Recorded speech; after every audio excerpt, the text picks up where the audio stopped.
어, 예수님께서 이 땅에 오셔가지고 여러 가지 일들을 하셨잖아요. 우리가 많이 알고 계시는 것처럼 그 중에 이제 어떤 일들이 있었냐면 제자들을 이렇게 세우시잖아요.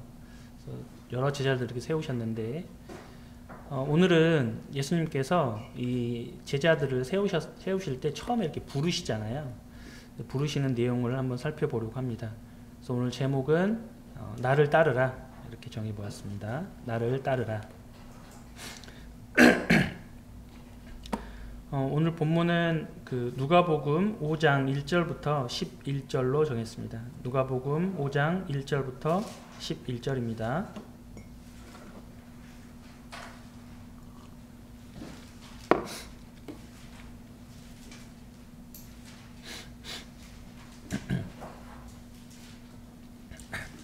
누가복음 5장 1절부터 11절입니다. 조금 길지만 같이 한번 읽어보도록 하겠습니다. 1절부터 11절까지입니다. 시작. 우리가 몰려와서 하나님의 말씀을 들을 때 예수는 게네사렛 호숫가에 서서 호숫가에 배 두 척이 있는 것을 보시니 어부들은 배에서 나와서 그물을 씻는지라. 예수께서 한 배에 오르시니 그 배는 시몬의 배라. 육지에서 조금 떼기를 청하시고 앉으사 배에서 무리를 가르치시더니 말씀을 마치시고 시몬에게 이르시되 깊은 데로 가서 그물을 내려 고기를 잡으라. 시몬이 대답하여 이르되 선생님, 우리들이 밤이 새도록 수고하였으되 잡은 것이 없지만은 말씀에 의지하여 내가 그물을 내리리다 하고 그렇게 하니 고기를 잡은 것이 심이 많아 그물이 찢어지는지라.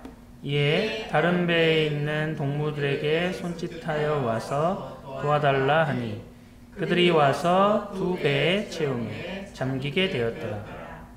시몬 베드로가 이를 보고 예수의 무릎 아래에 엎드려 이르되 주여, 나를 떠나소서, 나는 죄인으로소이다 하니 이는 자기 및 자기와 함께 있는 모든 사람이 고기 잡힌 것으로 말미암아 놀라고 세베대 아들로서 시몬의 동업자인 야고보와 요한도 놀랐습니다. 예수께서 시몬에게 이르시되 무서워하지 말라. 이제 후로는 네가 사람을 취하리라 하시니 그들이 배들을 육지에 대고 모든 것을 버려두고 예수를 따르니라. 네, 감사합니다.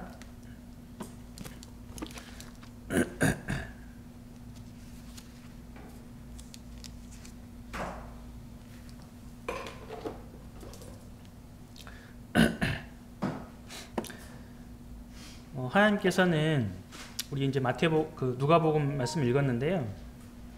하나님께서는 창세로부터 언제나 사람들에게서 눈길을 떼지 않으세요.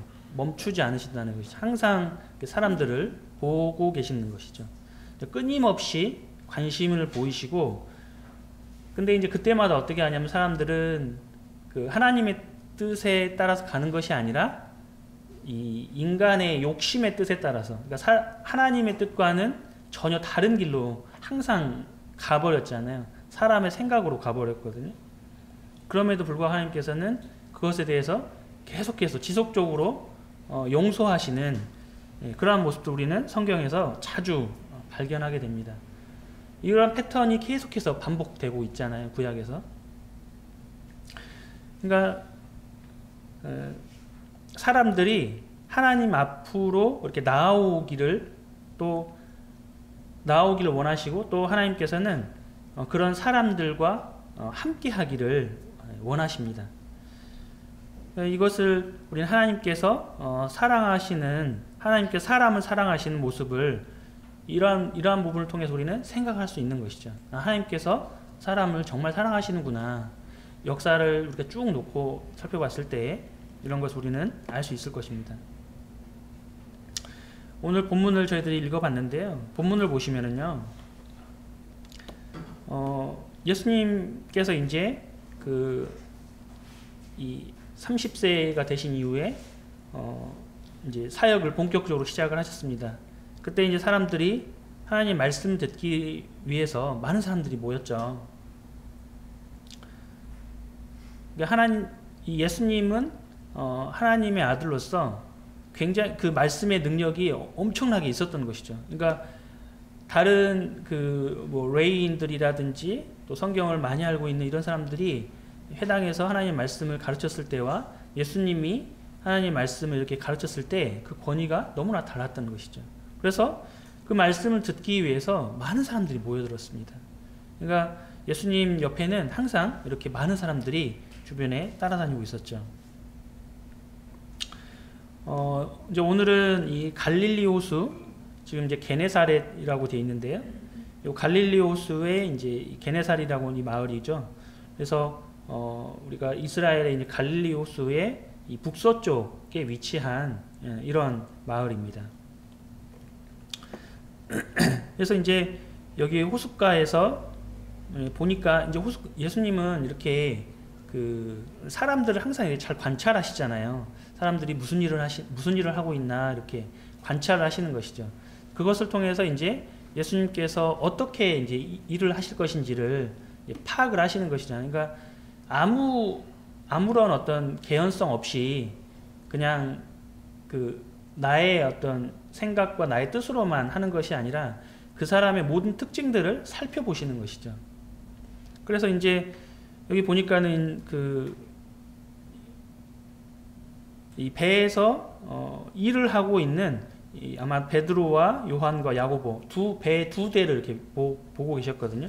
자세히 아마 뭘 하고 있는지 이렇게 보셨던 것 같아요.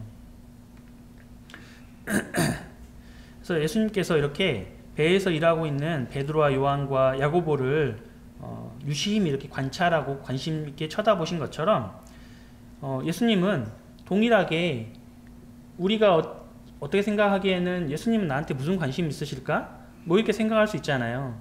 내가 예수님 믿었지만 예수님이 그 믿은 것과 또 예수님에게 나에게 정말 그렇게 지대한 어떤 관심과 또는 영향과 어떠한 것을 미치고 있는지 이것을 우리는 느끼기 힘들잖아요. 근데 우리가 이제 말씀 오늘 쭉 살펴보겠지만은 물론 성도님들은 이 말씀을 다 알고 계시잖아요. 그래서 우리가 말씀을 알고 있는 것처럼 이 베드로에게 뭐냐면 굉장히 지금 지대한 영향을 미치고 있거든요. 동일하게 예수님은 이 베드로에게 이렇게 관심이 있는 것처럼 관찰하시잖아요. 일하는 모습에 대해서 이렇게 관찰하시는 이러한 모습을 보이거든요. 그래서 나의 삶에도 예수님께서는 관심 있게 이렇게 정확하게 이렇게 보고 계신다는 거죠. 우리 형제 자매가 어떻게 이 삶에서 어떤 삶을 살아가고 있는지를 관심 있게 지속적으로 관찰하고 계시는 것이죠. 그리고 이제 아마도 지금 배에서 이제 내려와 가지고 그물을 이제 씻고 있었어요. 이제 그물을 손질을 하는 거죠. 다음 항해를 위해서 이렇게 그물을 손질을 하게 되는데요. 그리고 나서 이제 예수님께서 이 베드로의 배에 이제 오르셔가지고 베드로에게 이제 부탁을 하신 것이죠. 배에 올라서 거기에서 이제 좀 내가 사용을 하겠다 이렇게 했을 때에 흔쾌히 베드로는 그 배를 이제 빌려주었습니다. 그리고 이제 하나님 말씀을 이제 또 이렇게 가르치신 것이죠. 그 배에서 올라가셔가지고. 그리고 나서 이제 말씀이 끝난 이후에 지금 베드로가 이미 그물을 다 씻어버렸잖아요. 그런데 그물을 씻었다는 거는 이제 정리를 한 거거든요. 이제 오늘은 이제 안 됐다, 끝났다 이렇게 하고 이제 정리를 했는데 그러고 이제 말씀을 들었어요. 말씀을 듣고 나서 베드로에게 다시 저기 깊은 데로 가가지고 고기를 잡아라 이렇게 이제 말씀을 하시는 것이죠. 우리가 알고 있는 것처럼 베드로는 어부입니다. 어부는 고기 잡는 사람이거든요. 고기 잡는 데에 전문가예요, 전문가. 그러니까 고기를 어떻게 하면 잡을 수 있는지를 잘 알고 있었어요. 근데 베드로는 사람이잖아요. 이 사람은 이제 한계가 있거든요. 아무리 능력이 좋아도 고기 잡는 방법을 잘 알고 있어도 한계가 있다는 거예요. 그러니까 이렇게 하면은 또 여기 어디 가면은 또 뭐 몇 시에 어디를 가면은 고기가 있어. 이런 거를 이제 경험적으로 또 뭐 선배들이 말을 해줘서 잘 알고 있다는 것이죠. 근데 그것이 항상 맞진 않을 수 있거든요. 변수가 생길 수 있다는 것이죠. 사람은 항상 그렇습니다. 완벽하지가 않거든요. 내가 아무리 잘하는 일이 있다 할지라도 실수하고 실패할 수도 있거든요. 그러니까 그것이 사람이라는 것이죠. 마찬가지로 지금 베드로는 이날도 고생을 엄청 했어요. 밤이 새도록 고기를 잡았다는 거잖아요. 그러니까 잠도 쫓으면서 힘들게 이렇게 뭐 바닷바람 맞아가면서 지금 고기를 잡았는데 이날은 이제 실패를 해버린 거죠. 아마 똑같은 어떤 패턴을 가지고 전문가적인 어떤 식견을 통해서 고기를 잡았을 거거든요. 근데 이날은 실패를 해버린 거죠. 한마디로 못 잡았으니까요. 그럴 수 있다는 거예요, 사람은. 내가 아무리 노력해도 안 되는 게 있는 것이죠. 그런데 이제 예수님께서 지금 말씀하신 게 뭐냐면 깊은 데로 가서 그 그물을 내려라, 이렇게 이제 말씀을 하시는 것이에요. 근데 놀랍게 지금 베드로는 지금 어부고 지금 굉장히 피곤한 상태예요.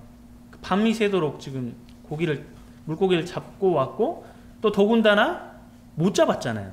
그러니까 이 마음도 지금 상실해 있는 상태고 또 피곤한 상태고, 그런데도 지금 말씀드렸던 것처럼 놀랍게도 배를 바다로 나간다는 것이죠, 다시. 이게 참 놀라운 것 같습니다. 그러니까 지금 예수님께서 이 배를 빌리셔가지고 이 말씀을 이제 전하셨잖아요. 여기에는 지금 어떤 말씀인지는 기록이 되어 있진 않죠. 근데 아마도 그 말씀이 이 하나님의 말씀의 권위가 일반적인 뭐 제사장이나 또는 레인들이나 또는 회당에서 가르치는 사람들과는 전혀 그 권위가 달랐던 것을 어떻게 하냐면 바로 느낄 수가 있었던 것이죠. 그 말씀이 너무 놀랍다. 그러니까 그 말씀 듣기 위해서 사람들이 많이 모였다는 거 아니겠습니까? 그래서 지금 이 베드로는 이 하나님의 말씀이 전해지는 예수님의 놀라운 능력을 거기에서 몸소 체험한 것이죠. 말씀의 어떤 권위나 이러한 것들을 느끼게 된 것 같습니다. 그래서 이제 힘들고 또 뭐 마음도 엄청 상실해 있는 상태지만은 다시 물고기를 잡기 위해서 바다로 이렇게 나가는 이러한 모습을 보게 됐죠. 그리고 나서 그 결과가 어떻게 됐습니까? 놀랍게도 이 물고기가 어마어마하게 잡혔잖아요. 그러니까 이제 그 배 한 대 가지고 물고기를 이제 이렇게 올리려다 보니까는 도저히 이제 감당이 안 돼서 이제 야고보와 요한에게 이렇게 손짓을 해가지고 그 배를 불러서 이렇게 같이 그 배에 이렇게 옮겨신 같이 이제 두 배를 이렇게 힘을 합쳐가지고 배를 이렇게 즉 우리가 이제 보통 뭐 쌍끌이라는 그런 표현을 많이 쓰잖아요. 두 대의 배를 이렇게 그물을 엮어가지고 이렇게 물고기를 훑어가는 이런 형태로 아마 두 개의 배를 이렇게 그만큼 굉장히 많은 물고기가 잡혔다는 것이죠. 그래서 이제 지금 베드로는 지금 굉장히 놀랐잖아요. 그리고 나서 예수님 앞에 나와서 뭐라고 하냐면은 지금 그 예수님의 이 모습을 보니까 이 말씀의 능력뿐만 아니라 이 지금 본인은 어부로서 전문가이고 예수님에 대해서 그 전에 좀 들었겠죠. 목수인 것과 그리고 이제 하나님의 말씀을 이렇게 전하는 것에 대해서 아마 들었을 것입니다. 그렇게 알고 있었는데 그 예수님이 이제 하고 했던 말씀에 대해서 순종했을 때 그 결과가 엄청난 것을 이제 경험을 하게 된 것이죠. 그래서 이제 지금 너무 놀라가지고 이 요한이 이제 예수님에게 나와서 내가 죄인이라고 이렇게 고백을 하는 이러한 모습을 우리는 볼 수가 있겠습니다. 거기에 있던 수많은 사람들도 이제 그 모습을 보고서 다들 놀라는 것이죠. 그리고 나서 이제 예수님께서 또 이 베드로와 또 야고보와 이 요한에 대해서 뭐라고 하시냐면 무서워하지 말라. 이제 후로는 네가 사람을 취하리라. 이렇게 이제 말씀을 하시는 것이죠. 이 말씀을 이제 종합을 해보면 그 뒤에 이제 11절에 보니까는 그들이 이 배를 그러니까 그 베드로의 배와 또 야고보 요한의 배가 있었겠죠. 그 배를 뭐냐면 그 놓아두고 자신이 어부임에도 불구하고 그것을 놓아두고 자신의 모든 것을 버려두고 예수님을 따라가는 이러한 모습을 보이거든요. 그러니까 예수님께서 지금 이제 네가 후로는 사람을 취한다. 이 말씀의 뜻에는 네가 나를 따라와라. 이런 말씀이 이제 포함되어 있는 것이죠. 그러니까 그것을 알고 있었기 때문에 지금 11절에서 예수님을 자신의 모든 것을 버려두고 예수님을 따라가는 이러한 모습을 이제 보여주고 있거든요. 이렇게 이제 지금 베드로와 이 야고보와 요한을 부르는 모습, 부르시는 이러한 모습을 보였고 또 그 결과로 이제 이 베드로와 야고보 요한 어떻습니까? 자신의 모든 것을 버려두고 예수님 따라갔죠. 근데 우리 마태복음 19장 21절을 보시면은요. 마태복음 19장 21절을 보시면 이 부자 청년이 나오고 있는데요. 제가 읽겠습니다. 예수께서 이르시되 네가 온전하고자 할진대 가서 네 소유를 팔아 가난한 자들에게 주라. 그리하면 하늘에서 보화가 네게 있으리라. 그리고 와서 나를 따르라 하시니. 그러니까 지금 예수님께서 지금 이 부자 청년이 이제 예수님 앞에 나왔어요. 그래서 자기 자랑을 막 합니다. 아, 예수님 제가 이런 것도 하고 저런 것도 하고요. 내가 사랑을 막 나타냈어요. 그러니까 이제 예수님께서 이 말씀을 하신 거예요. 야, 그러면 네 지금 가지고 있는 거 지금 이 청년이 부자잖아요. 그러니까 너 가지고 있는 거 다 팔아가지고 가난한 사람들에게 주고 그리고 넌 와서 나를 따르라. 그러면 네가 가지고 있던 그 금은 보화 있잖아. 그거보다 하늘에서 너한테 보화가 있다. 근데 이 세상의 보화, 하늘에서의 보화는 이게 비교의 가치가 안 되잖아요. 근데 이 청년에게는 세상에 있는 보화는 어떻습니까? 지금 당장 보이는 거고 하늘에 있는 보화는 어떻습니까? 안 보이잖아요. 이 약속을 믿고 따라가야 되는데 지금 이 청년도 마찬가지잖아요. 이 청년도 예수님에 대해서 많이 들었을 거예요. 그러니까 예수님 앞에 나왔죠. 아, 예수님이 어떤 분일까? 나도 예수님 앞에 나가서 나를 좀 자랑해 볼까? 아마 이런 그 어떤 목적 의식이 있었는지 모르겠어요. 그리고 내가 이렇게 훌륭한 사람이야. 사람들 앞에서 나 이렇게 훌륭한 사람이지. 아마 이것을 원했을지도 모르겠어요. 그런데 예수님께서 이 말씀을 하시기 때문에 어떻습니까? 이 청년은 이제 고민이 됐죠. 왜냐하면 돈이 많았기 때문에. 자기가 가진 것이 너무 많았기 때문에 그것을 포기한다는 것이 결코 쉬운 일이 아니었습니다. 우리도 마찬가지잖아요. 우리가 가지고 있는 물질을 하루아침에 다 잃어버린다고 생각을 하면 그게 결코 쉬운 일이 아니잖아요. 나이가 20대나 이럴 때면은 혹시 혹여 그럴 수도 있겠죠. 근데 나이가 40대, 50대, 60대가 됐는데 이런 일을 겪는다고 생각을 하면 결코 어떻습니까? 굉장히 어려운 일이죠.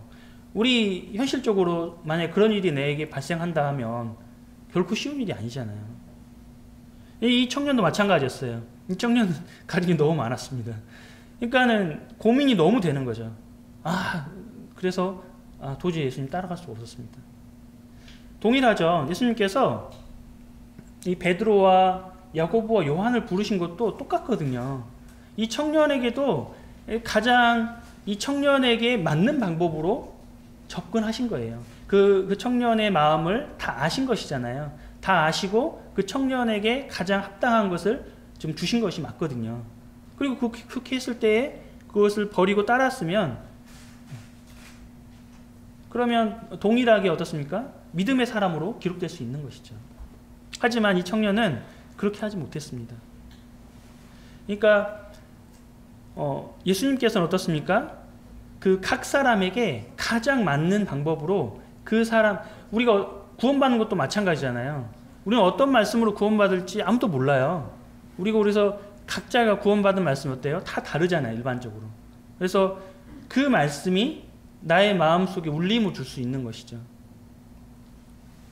그 각 사람을 하나님께서는 이렇게 정확하게 관찰하고 그 사람에게 가장 합당한 것을 이제 주시는 것이죠. 그리고 그것을 통해서 이제 예수님을 따르도록 하는 모습을 우리는 볼 수 있습니다.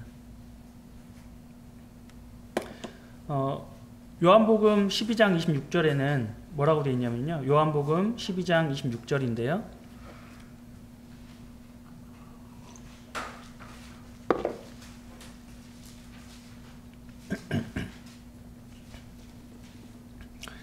사람이 나를 섬기려면 나를 따르라. 나 있는 곳에 나를 섬기는 자도 거기 있으리니 사람이 나를 섬기면 내 아버지께서 그를 귀히 여기시리라.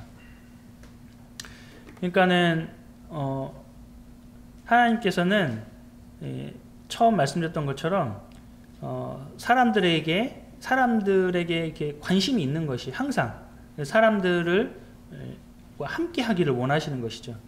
그래서 이제 뭐냐면 예수님께 이 땅에 오신 것이거든요. 이 땅에 오셔서 사람들이 나를 섬기도록, 그러니까 그 전에 먼저 하나님 대신 예수님께서 사람들을 먼저 섬기신 것이죠. 그 모습을 보고 하나님 대신 그 예수님께서 사람들을 섬기러 오셨구나. 그리고 이제 사람들이 예수님께 나오는 것이죠. 그리고 그 예수님의 그 모습을 통해서 예수님께서 이제 자꾸 이렇게 권유하시잖아요. 나를 따르라고. 그래서 많은 사람들이 예수님을 따랐습니다. 그리고 주변에 수많은 사람들이 함께 다녔죠. 그래서 이 요한복음에 있는 말씀처럼 예수님이 있는 곳에 나를 섬기는 자도 거기 있다라는 것이에요. 그러니까 우리가 나는 그 예수님 믿고 예수님 섬긴다 이렇게 우리 말을 하죠. 저는 예수님 섬기는 사람입니다. 예수님 믿고 있는 사람입니다. 이렇게 이제 말을 하잖아요. 그래서 어디에 있다고요? 예수님이 있는 곳에 우리도 있다는 거예요. 그래서 우리는 그 죄악이 함께 하는 곳에 저희도 함께 하려고 하지 않습니다. 제가 이제 그 광주에 있을 때 이제 저희 협력업체하고 이렇게 같이 식사하는 자리가 있었어요. 그러면 이제 그 대부분 저는 이제 공대를 나왔고 그 직장도 이제 뭐 개발직 연구소에 이렇게 있었습니다. 그래서 대부분 다 남자거든요. 그럼 이제 그러다 보면은 그 이제 밥을 먹고 또 뭐 술도 한잔 하고 또 뭐 노래방을 가기도 해요. 그러면 이제 밥을 먹고 또 밥을 먹으면서 보통 술을 마시죠. 1차로. 이렇게 하면 이제 뭐 2차나 뭐 이렇게 노래방을 가거나 이렇게 하면은 노래방을 가면은 그 뭐죠? 이렇게 그 뭐 여자들 이렇게 부르잖아요. 그러면 이제 그런 자리를 같이 가자고 그래요. 그래야지 이제 앞으로 그 협력업체 같은 경우는 이제 저랑 같이 업무를 많이 하게 되면 그 제가 뭐 그러니까 어떤 그 프로젝트를 주게 되잖아요. 그러면 그걸 통해서 제품을 이제 만들 수가 있으니까 그래서 이제 가까워지려고 많이 하죠. 협력업체들은. 그런 일들이 꽤 있었는데 저 같은 경우는 그 처음에 직장 생활을 하면서 나는 그런 데는 절대 안 가야 되겠다 그런 그 마음가짐을 가지고 있었거든요. 그래서 이제 계속 같이 가자고 그랬었는데 제가 끝까지 한 번도 안 갔어요. 갔다가도 그냥 다시 나와버리고 막 이렇게 했었는데, 그런 것처럼 제가 어떤 그런 유혹의 자리에 가 있으면 내 마음이 불편하고 또 내 마음이 그쪽 끌릴 수도 있잖아요. 사람의 마음은 알 수가 없으니까 우리가 그 유혹이라는 것에 대해서 가볍게 생각할 수는 없죠. 그래서 이제 저는 가능하면 이제 그런 곳에 같이 같이 식사하고 이렇게 함께 하는 자리는 할 수 있지만은 이제 그런 곳까지는 같이 갈 수 없다, 이렇게 이제 말했었는데요. 그래서 이제 그 예수님이 있는 곳에 우리도 거기에 있어야 되는 것이죠. 그래서 성도님들이 우리가 시간이 남아 돌아서 이 시간에 여기 앉아서 하나님 말씀 듣고 있는 거 아니잖아요. 우리도 당연히 다 바쁘고 또 나름대로 내가 하고자 하는 일들이 얼마나 많겠습니까? 그럼에도 불구하고 우리가 여기에 나와서 한 단면이죠. 수요일 날 이곳에 나와서 하나님 말씀 함께 듣고 여러 가지 그 이유에 의해서 우리가 이 자리에 함께하지 못하는 경우도 있는데요. 그럼에도 불구하고 이곳에 함께 모여서 이렇게 하나님 말씀을 나누고 또 듣고 하나님의 말씀이 무슨 뜻인지를 배우고자 하는 이러한 모습들은 참 귀하다라고 생각할 수 있을 것 같습니다. 그래서 우리가 예수님이 계신 곳에서 함께하는 것이죠. 그리고 예수님께서 뭐라고 하시냐면은, 예수 그리스도를 섬길 때 어떻게 하시냐면은 아버지께서도 그를 귀하게 여기신다는 것이죠. 우리 성도들이 귀하죠. 특히나 우리 브래들린인데, 브래들린은 어디 가도 제가 직장 생활을 하면서 브래들린 만난 적이 없어요. 제 주변에서. 그만큼 쉽지 않습니다. 그리고 진정으로 그러니까 그 믿음을 드러내는 이 그리스도인들을 만나는 것도 쉽지 않은 것 같습니다. 그래서 하나님께서는 성도들을 어떻게 하신다고요? 귀하게 여기신다는 것이죠. 그래서 이 제자들이 어떻습니까? 지금 예수님께서 이 베드로와 또 야고보와 요한을 부르시는 이 모습, 이 어떤 장면을 오늘 우리가 살펴보았는데, 그 외에도 수많은 그 제자들을 또 부르시잖아요. 많은 제자들을 부르시잖아요, 예수님께서. 그 모든 제자들을 어떻게 하냐면 그 각양각색의 특징들을 살펴서 그에 맞는 솔루션을, 그에 맞는 방법을 적용해서 그를 이렇게 부르시고 나를 따르라, 이렇게 했을 때 그들이 자신의 것을 이렇게 버려두고 예수님을 따라가는 이러한 모습들을 보였습니다. 예수님께서 이 땅에 계실 때에 이 제자들을 부르셨잖아요.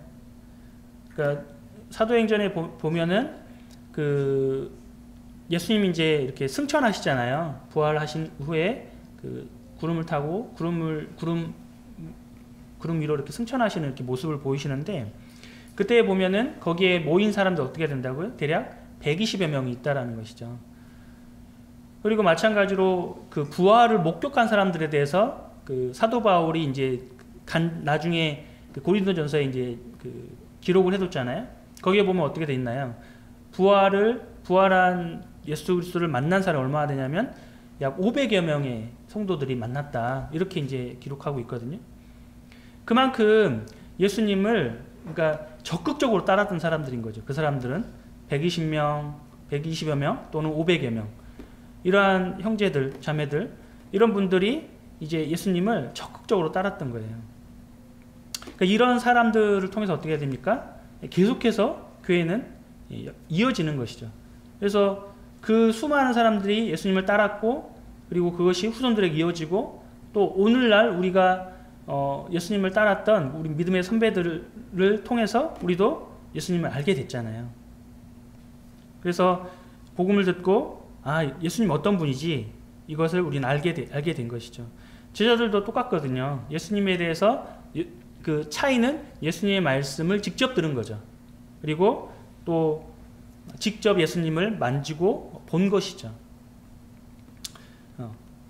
그래서 동일하게 우리는 이 하나님의 말씀을 통해서, 이 성경의 하나님의 말씀을 통해서 이제 예수님을 믿게 되었고 예수님을 따라가게 된 것이죠.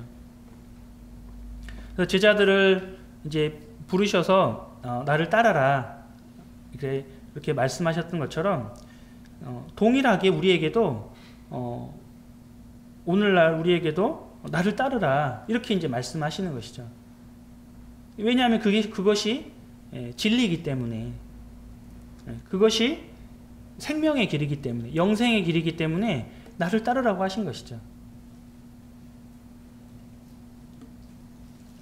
세상의 길은 아무리 좋아 보여도 그 길은 망하는 길이잖아요. 그리고 세상은 우리가 세상 살아가면서 수많은 사람들이 죽음을 맞이했잖아요. 그러니까 우리가 태어나서 이 땅에서 죽지 않은 사람은 없는 거죠.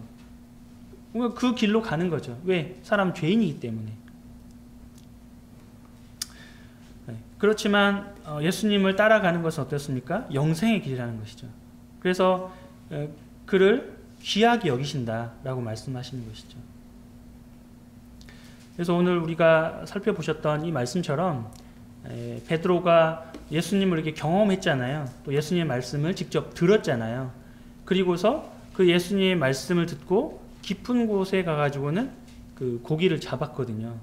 그러니까 내 생각으로는 전혀 안 맞을 수 있어요. 베드로의 생각하고는 전혀 다르게 생각을 할 수가 있거든요. 충분히.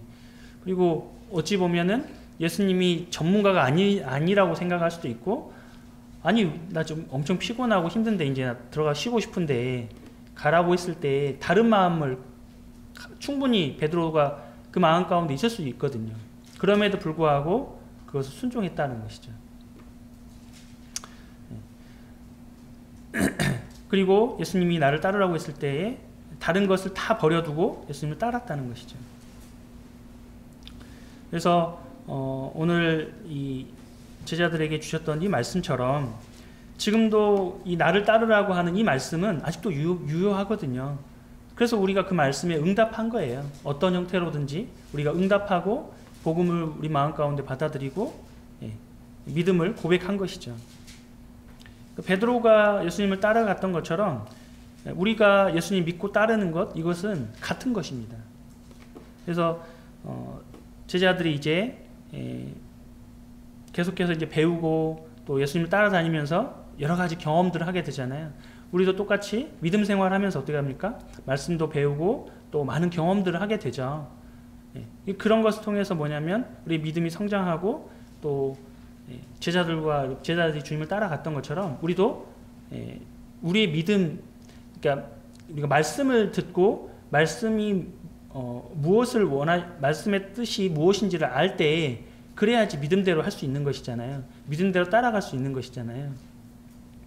그래서 이 제자들이 주님을 따라갔던 것처럼 우리 서수주교 성도님들도 주님을 따라가는 성도님들이 되시기를 원합니다.